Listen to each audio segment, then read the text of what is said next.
Hindi club में फिर से आपका एक बार स्वागत है। आज इस वीडियो में हम लोग बिहार जिला परिषद माध्यमिक एवं उच्च माध्यमिक विद्यालय सेवा नियमावली 2020 के बारे में चर्चा करेंगे। ये नियमावली 20/8/2020 यानी 20 अगस्त 2020 को जारी किया गया है। सबसे पहले हम इसमें जो भी चेंजेस आए हैं उसके बारे में शॉर्ट में जानकारी प्राप्त कर लेते हैं, फिर इस पे विस्तृत रूप से चर्चा करेंगे।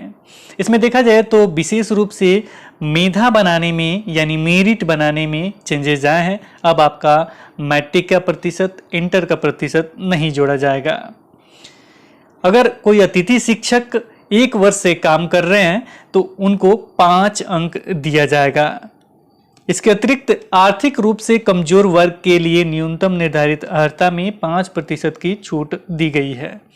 यानी जो भी अर्हता है उसमें 5% की छूट आर्थिक रूप से कमजोर वर्ग के लिए भी रखी गई है। अब हम विस्तृत रूप से चर्चा कर लेते हैं। साथ में ये वीडियो विशेष रूप से उन लोगों के लिए होगा जो शिक्षक बनना चाहते हैं। इसमें देखा जाए तो यहाँ पे हम बात करते हैं संक्षिप्त नाम, विस्तार एवं प्रारंभ। यानी नियमावली बिहार जिला परिषद माध्यमिक एवं उच्च माध्यमिक विद्यालय सेवा नियुक्ति, प्रोन्नति, हस्तांतरण, अनुशासनिक कार्यवाही एवं सेवा शर्त नियमावली 2020 कही जाएगी। इसका विस्तार संपूर्ण बिहार राज्य में होगा या अधिसूचना निर्गत होने की तिथि से प्रवृत्त होगी। इसमें देखा जाए तो परिभाषाएं दी गई हैं, इसे आप पढ़ना चाहें तो पढ़ सकते हैं। हम थोड़ा सा तेजी में चलते हैं और ये पीडीएफ का लिंक मैं डिस्क्रिप्शन बॉक्स में रखूंगा ही, वहां से आप डाउनलोड करके देख सकते हैं। संवर्ग का गठन। जिला परिषद अंतर्गत नियुक्त शिक्षकों के संवर्ग का गठन निम्नलिखित किया जाता है। जिला परिषद माध्यमिक शिक्षक, जिला परिषद उच्च माध्यमिक शिक्षक, प्रधान अध्यापक। यहाँ पे मैं बताता चलूँ कि ये माध्यमिक शिक्षक, उच्च माध्यमिक शिक्षक क्या होता है, जो स्टेट का एग्जाम देते हैं वो क्या होता है, यहाँ क्लियर कर देता हूँ ताकि आगे आपको परेशानी नहीं हो। देखिए, सबसे पहले हम चर्चा कर लेते हैं माध्यमिक शिक्षक के बारे में। माध्यमिक शिक्षक किसको कहा जाता है? जो 9 से लेकर 10 तक, 9 से लेकर 10 तक, 9 to 10 तक के लिए शिक्षक बनते हैं, वो माध्यमिक शिक्षक कहलाते हैं। वह 9वीं और 10वीं के बच्चों को पढ़ाते हैं। इसके लिए बिहार में एक एग्जाम होता है एस्टेट नाम से, STT के नाम से होता है, और एस्टेट में पेपर 1 का ये एग्जाम होता है।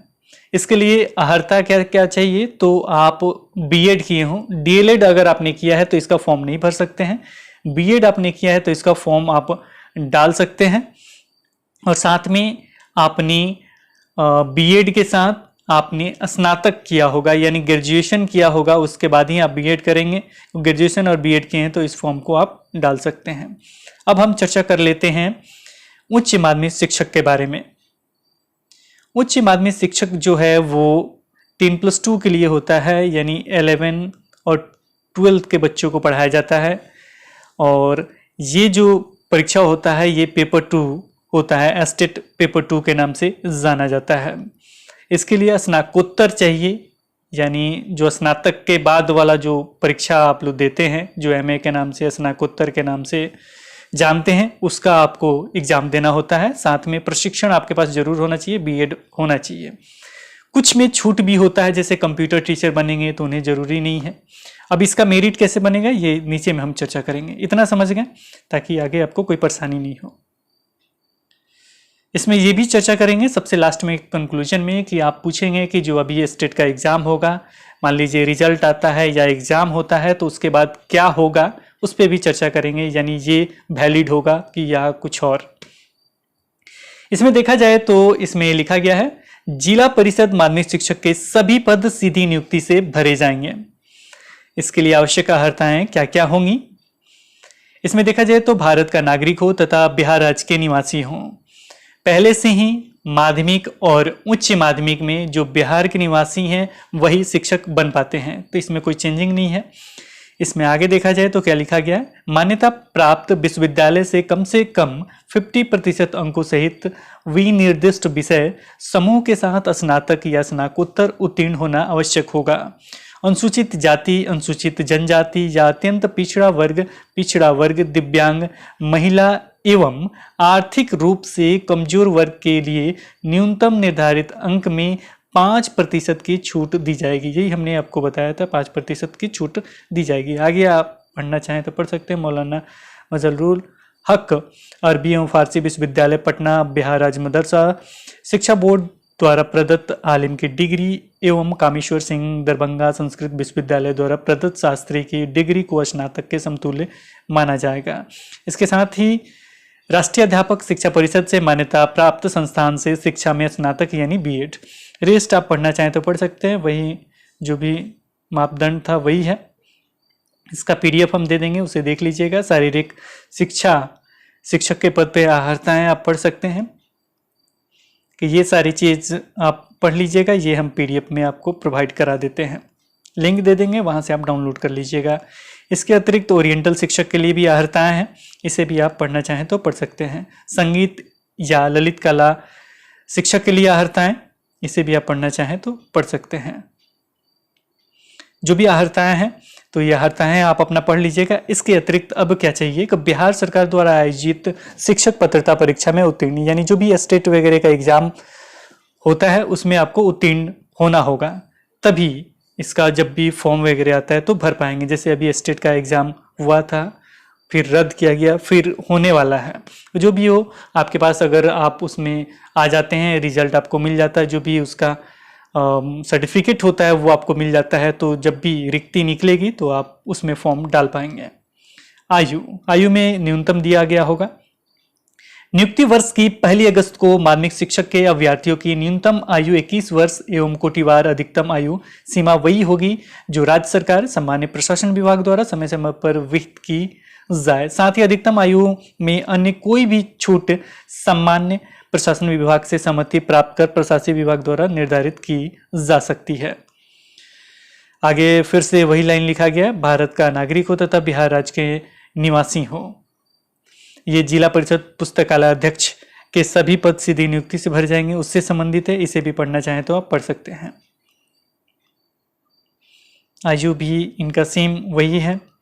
इसमें एक चीज फिर से विशेष है, जिला परिषद उच्च माध्यमिक शिक्षक के 50% पद प्रोन्नति से भरे जाएंगे, जबकि 50% पद सीधी भर्ती से भरे जाएंगे। यानी अगर 100 सीट है तो 100 सीट में से 50 सीट प्रोन्नति से भरे जाएंगे, 50 सीट के लिए रिक्ति निकलेंगी। ठीक है, आगे बढ़ते हैं, अगला देखते हैं। आवश्यक जो भी सीधी भर्ती के लिए नियुक्ति के लिए आवश्यक अर्हताएं होंगी, क्या क्या? भारत का नागरिक हो तथा बिहार राज्य के निवासी हो, किसी भी मान्यता प्राप्त विश्वविद्यालय से विनिर्दिष्ट विषय में कम से कम 50% अंकों सहित स्नातकोत्तर उत्तीर्ण होना आवश्यक होगा।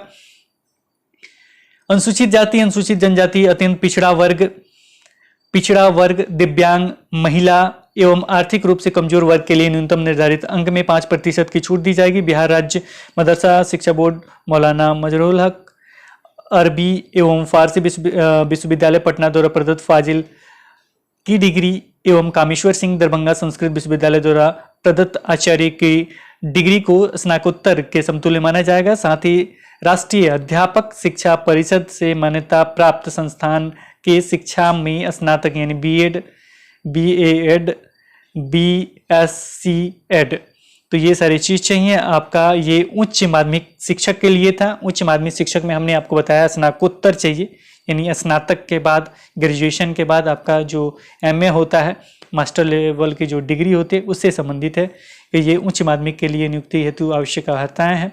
अथवा के बारे में आप पढ़ना चाहें तो पीडीएफ में पढ़ लीजिएगा। इसके बाद कंप्यूटर विषय के लिए लिखा गया है, कंप्यूटर विषय एवं संगीत विषय के शिक्षक के पदों पर नियुक्ति हेतु विनिर्दिष्ट विषय में स्नातकोत्तर या समतुल्य योग्यता अनिवार्य होगी।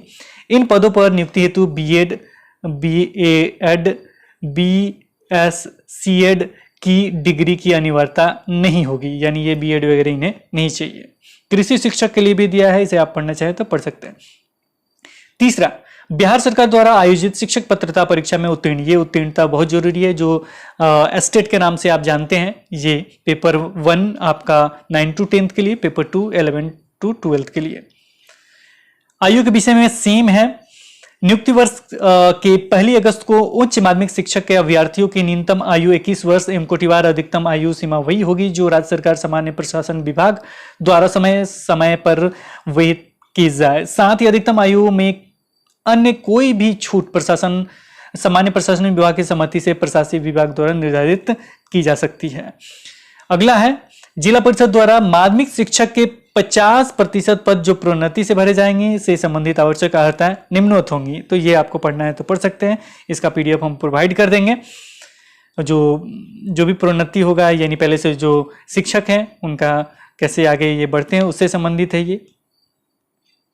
इन्हीं में दक्षता या मूल्यांकन परीक्षा या शिक्षक पात्रता परीक्षा उत्तीर्ण होना अनिवार्य होता है, यानी ये उत्तीर्ण होते हैं तो ही। इसके बाद है प्रधानाध्यापक के सभी पद प्रोन्नति से ही भरे जाएंगे, इसे तो आवश्यक अर्हताएं निम्नवत होंगी। ये अर्हताएं चाहिए, लगभग न्यूनतम 10 वर्ष की लगातार सेवा हो, और भी चीजें हैं इसके साथ। और आरक्षण के बारे में थोड़ा सा चर्चा कर लेते हैं। राज्य सरकार के अधीन सीधी नियुक्ति में सामान्य प्रशासन विभाग के द्वारा लागू आरक्षण का प्रावधान जिला परिषद अंतर्गत होने वाली सीधी नियुक्ति पर भी प्रभावी होगा। इस प्रकार राज्य सरकार के अधीन प्रोन्नति में सामान्य प्रशासन विभाग के द्वारा लागू आरक्षण का प्रावधान जिला परिषद अंतर्गत होने वाले प्रोन्नति पर भी प्रभावी होगा। जिला परिषद माध्यमिक या उच्च माध्यमिक शिक्षक की नियुक्ति जिला स्तर पर विषयवार आरक्षण रोस्टर के अनुसार किया जाएगा। जिला परिषद पुस्तकालय अध्यक्ष की नियुक्ति जिला स्तर पर आरक्षण रोस्टर के अनुसार किया जाएगा। ये सारे जो भी आरक्षण बिंदु है, रोस्टर बिंदु है, उससे संबंधित ये किया जाएगा।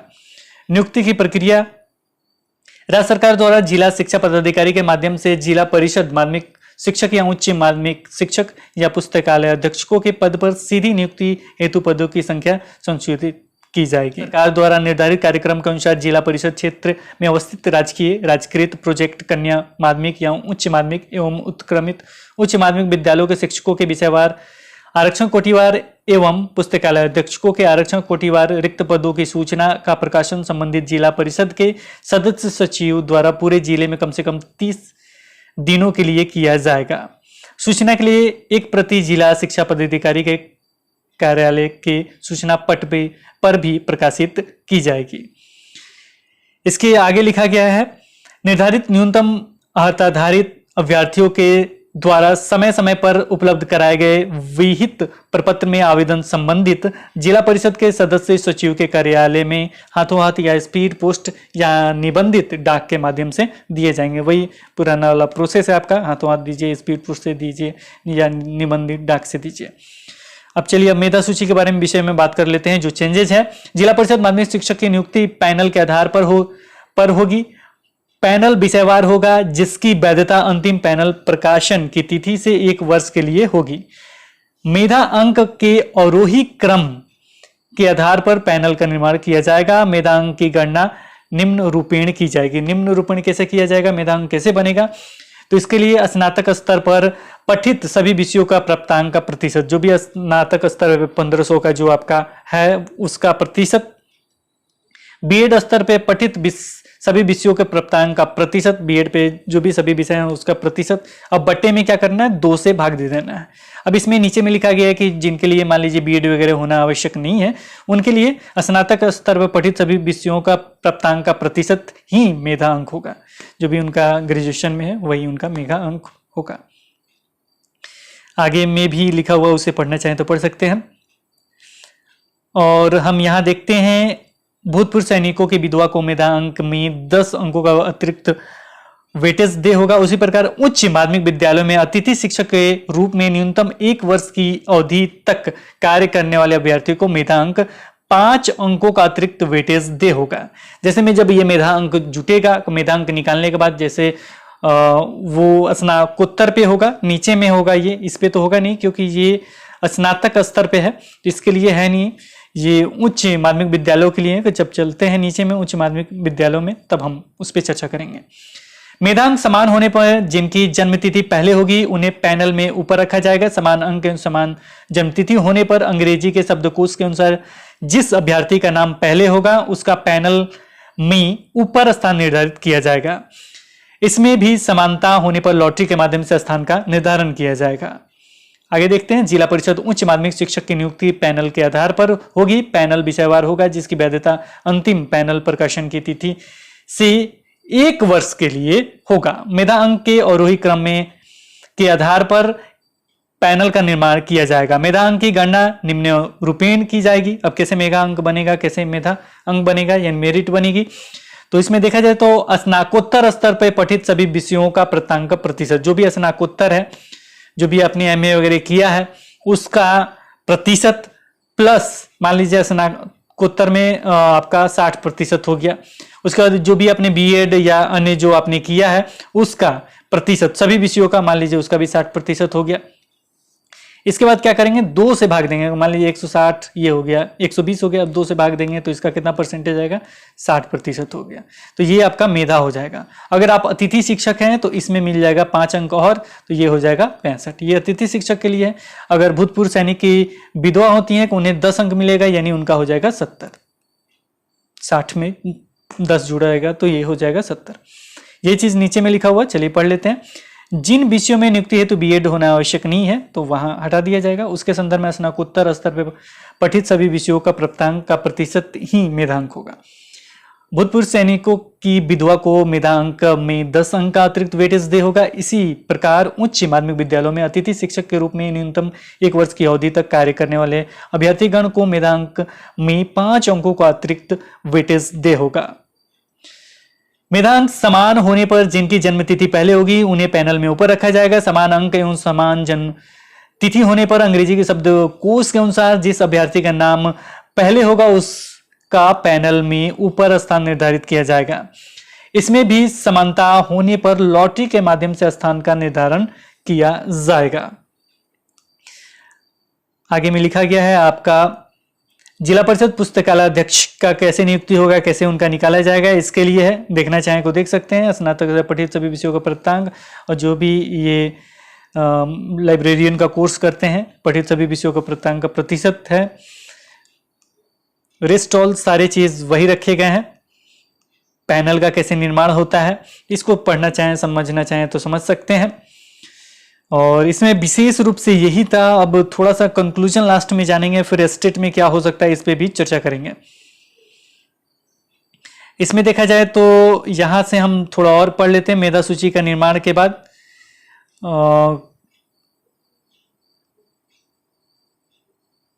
यहां से हम पढ़ लेते हैं। औपबंधिक पैनल पर 15 दिनों का समय किसी प्रकार की आपत्ति देने के लिए दिया जाएगा। 15 दिनों का प्राप्त आपत्तियों का निराकरण कर पैनल का अंतिम रूप दिया जाएगा। पैनल निर्माण समिति द्वारा उक्त पैनल को बहुमत के आधार पर अनुमोदित किया जाएगा। अध्यक्ष का पद रिक्त रहने अथवा अध्यक्ष को मुख्यालय से बाहर रहने की स्थिति में जिला परिषद के उपाध्यक्ष जो जिला परिषद के अध्यक्ष के प्रभार में रहेंगे वे के द्वारा पैनल निर्माण समिति की बैठक में अध्यक्षता की जाएगी। अंतिम रूप से अनुमोदित पैनल एवं रोस्टर बिंदु के आधार पर चयन सूची का निर्माण सदस्य सचिव के द्वारा किया जाएगा। चयन सूची में कोटिवार अधिकतम 5 गुना अभ्यर्थियों को सम्मिलित किया जा सकता है। चयन सूची में सम्मिलित अभ्यर्थियों को मूल प्रमाण पत्रों के साथ अन्य प्रमाण पत्रों के सत्यापन के लिए तिथि समय एवं स्थान पर बुलाया जाएगा। चयन सूची में सम्मिलित अभ्यर्थियों का मेरिट कम चॉइस के आधार पर उपलब्ध रिक्त पदों के अनुरूप विद्यालय का आवंटन परामर्श काउंसलिंग के माध्यम से किया जाएगा। उसमें दिव्यांग महिला अभ्यर्थियों को प्राथमिकता दी जाएगी। इच्छुक अभ्यर्थियों से नियुक्ति हेतु सहमति प्राप्त की जाएगी। अभ्यर्थी की असूचित अनुपस्थिति की दशा में उनकी नियुक्ति का दावा स्वतः समाप्त समझा जाएगा। रिस्टॉल आप देख सकते हैं फोटो वगैरह की बात कही है। प्रकाशित विज्ञप्ति में रिक्त पदों की संख्या के अनुरूप चयनित अभ्यर्थी को पैनल निर्माण समिति के अनुमोदन द्वारा सदस्य सचिव के द्वारा नियुक्ति पत्र फोटो अभ्यर्थी का फोटोग्राफ युक्त निर्गत किया जाएगा। अभ्यर्थी के समय पर नियुक्ति पत्र मिल सके इसके लिए प्रशासनिक विभाग द्वारा आवश्यक दिशा निर्देश निर्गत किया जाएगा। नियुक्ति पत्र निर्गत होने के 21 दिनों के अंतर्गत संबंधित अभ्यर्थी को विद्यालय में योगदान करना अनिवार्य होगा, अन्यथा की स्थिति में उनके नियुक्ति को निरस्त किया जा सकेगा। सदस्य सचिव के द्वारा अंतिम रूप से चयनित अभ्यर्थियों की सूची जिला शिक्षा पदाधिकारी और जिला अपीलीय प्राधिकार कार्यालय को उपलब्ध कराया जाएगा। अब इसमें नियुक्ति पत्र को सत्यापित करने के बाद ही योगदान स्वीकृत करेंगे और योगदान के समय संबंधित अभ्यर्थियों के असैनिक शल्य चिकित्सक सह मुख्य चिकित्सा पदाधिकारी द्वारा दिया गया स्वास्थ्य प्रमाण पत्र एवं संबंधित जिला के समक्ष पुलिस पदाधिकारी के स्तर से निर्गत चरित्र या पूर्ववृत्त प्रमाण पत्र देना आवश्यक होगा। यानी चरित्र प्रमाण पत्र आपको देना होगा, साथ में आपका स्वास्थ्य प्रमाण पत्र भी आपको जमा करना होगा।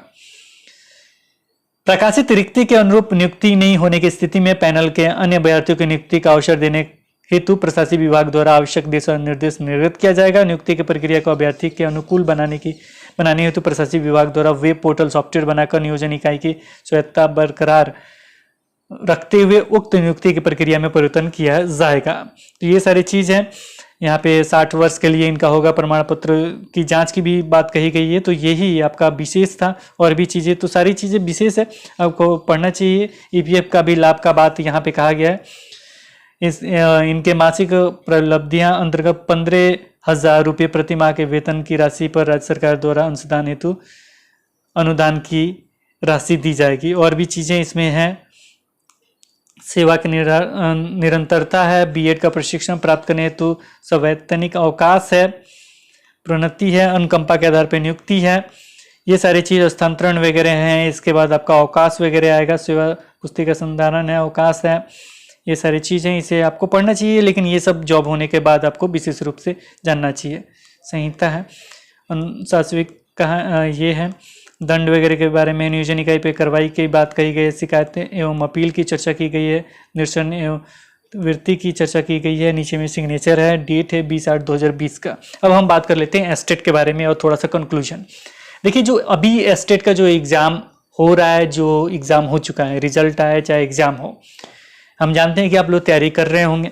तो देखिए, ये जो एस्टेट का एग्जाम हो रहा है, वो पद स्वीकृत किया गया है कि हम जो एस्टेट का एग्जाम ले रहे हैं वो आपका इतने पद के लिए है। सपोज कीजिए कि मान लीजिए 25,000, मान लीजिए 25,000, मतलब 25,000 पदों के लिए अगर हम एग्जाम ले रहे हैं, तो इसके लिए क्या करेंगे, तो हमने इससे पहले भी वीडियो में बताया था कि इसके लिए वो मेरिट लिस्ट एक तरह से तैयार करेंगे। मेरिट ही समझ लीजिए, मतलब जो भी मेरिट कैसे बनेगा उनका, तो उनका जो भी अंक है एस्टेट का, एस्टेट में जितना अंक वो प्राप्त करते हैं उसी अनुसार उनका मेधा बनेगा। यानी अगर उनका किसी का 100 है, 150 में किसी का अंक 100 है, किसी का 99 है, तो 100 वाले ऊपर रहेंगे, 99 वाले नीचे रहेंगे, उसके नीचे 90, ऐसे करके वो रहेंगे। तो 100 ऊपर रहेंगे, 90 ऊपर रहेंगे। सिलेक्शन का चांस किसका रहेगा ज्यादा? 100 का रहेगा। ये कोटिवार जो भी पद हैं उस अनुसार ये सिलेक्ट होंगे, उस अनुसार क्या होंगे, ये सिलेक्ट होंगे। और जितने पद रिक्त हैं उसके अनुसार वो लोग क्या करेंगे, डिस्ट्रीब्यूट करेंगे। आपका जो भी आपका मार्कशीट होता है या सर्टिफिकेट होता है, एक तरह से सर्टिफिकेट ही होगा, तो वो आपको मिलेगा। उसका वैलिडिटी 7 वर्ष के लिए होगा। उसका वैलिडिटी क्या रहेगा? 7 वर्ष के लिए। तो ये जो एग्जाम हो रहा है वो अंक बेसिस पे हो रहा है। यानी जितना स्टेट का अंक आएगा, अगर वो अंक के आधार पे मेरिट लिस्ट में जाते हैं तो उनको एक प्रमाण पत्र दिया जाएगा। उस प्रमाण पत्र की वैलिडिटी 7 साल की होगी। अब इसके बाद 7 साल के वैलिडिटी के लिए आपको दे दिया गया, आपको पता है कि इतना पद के लिए एग्जाम हुआ, कि इतना पद की बहाली होगी, तो एक तरह से आप ये समझेंगे कि आपका को सिलेक्शन होगा ही। लेकिन ये सिलेक्शन कब होगा, ये कब आप टीचर बनेंगे, कि इसके लिए फिर से आपको हाथों हाथ जाके फॉर्म डालना होगा। जो अभी हमने प्रोसेस बताया ना, ये बार बार आप लोग प्रश्न पूछ रहे थे कि यही प्रोसेस आपको दोबारा करना होगा, यानी जाके देंगे। इसमें मेरिट लिस्ट बनेगा। मेरिट लिस्ट बनने के बाद क्या होगा, आपका जहां भी आप मतलब जिस कैटेगरी में है, जैसे जैसे आपका पद है उस अनुसार आपका मेरिट बनेगा। और मेरिट में जहां आपका सिलेक्शन होता है वहां आप जा सकते हैं। इसमें अतिथि शिक्षक को 5 अंक दिया जा रहा है। यहीं पे वेटेज की चर्चा की गई है। तो यहाँ पे अतिथि शिक्षक को 5 अंक दिया जाएगा। तो उनका जितना मेरिट होता है, मेधा बनता है, तो उसमें 5 अंक और जुड़ जाएंगे। तो उस हिसाब से वो अपना सिलेक्शन और जल्दी हो जाएगा, और कोई फायदा नहीं है। मेरिट जो बनने की बात कही गई है, मेधा बनने की बात है, कि उसमें आपका प्रशिक्षण ही जोड़ा जाएगा और स्नातक ही जोड़ा जाएगा। अगर 9 to 10 के लिए शिक्षक के लिए, 11-12 के लिए क्या होगा, स्नातकोत्तर जोड़ा जाएगा और प्रशिक्षण जोड़ा जाएगा। जिसमें प्रशिक्षण नहीं है उसमें से प्रशिक्षण हटा दिया जाएगा। तो आज इस वीडियो में यही, मुझे आशा नहीं पूर्ण विश्वास है कि आप समझ गए होंगे। जो एग्जाम हो रहा है वो सीट बेसिस पे आपका एग्जाम होगा, और उसके लिए 7 वर्ष के लिए आपको एक प्रमाण पत्र दिया जाएगा। तो आज इस वीडियो में इतना ही। फिर मिलते हैं एक नए वीडियो के साथ। तब तक देखते रहें, बने रहें हिंदी क्लब पे। धन्यवाद।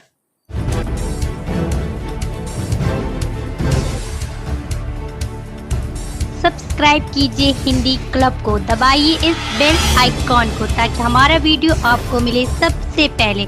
शेयर करें अपने दोस्तों के साथ ताकि वो भी इसका लाभ उठा सके। ये सब बिल्कुल फ्री है।